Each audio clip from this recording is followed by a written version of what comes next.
he won't dish the dirt with the rest of the girls. And that is why the lady is a tramp. She loves the free.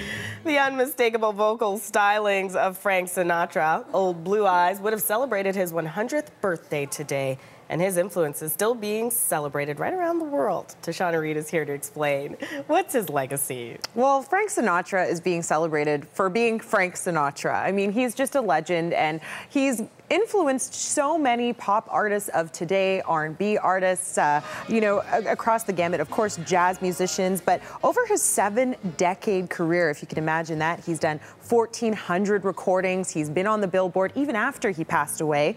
He still manages to make it onto the Billboard for further releases. And he's one of the best-selling artists of all time, and 9 Grammy Awards under his belt. And let's not forget his career as an actor. He won an Oscar. I mean, this is someone that performed in more than 60 films. I actually had a chance to speak with Toronto jazz artist Matt Dusk about his influence, and he's actually on one of the many concerts that are happening around the world in the Netherlands right now. And he's performing with the Metropole Orchestra. And what they've done is they've brought on various singers to kind of capture the different shades of Sinatra that he's managed to do throughout his illustrious career. And Dusk said that he first heard Sinatra sing at the age of 17, and it had an impact on him.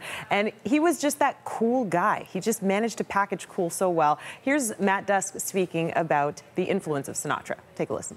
As I dived into what it is he did, he was like, he had this gentleman kind of air about him that as a 17-year-old guy growing up, you know, he had martinis, he always dressed really well. Being the forbidden fruit at the time, he would have Jack Daniels or, you know, cocktails. And he, for me, symbolized what it meant to be a person growing up, almost like turning from a boy to a man to a gentleman. And Dusk is actually performing what he calls the cool Sinatra, the 60s version of Sinatra, where a lot of his songs were within the swing genre.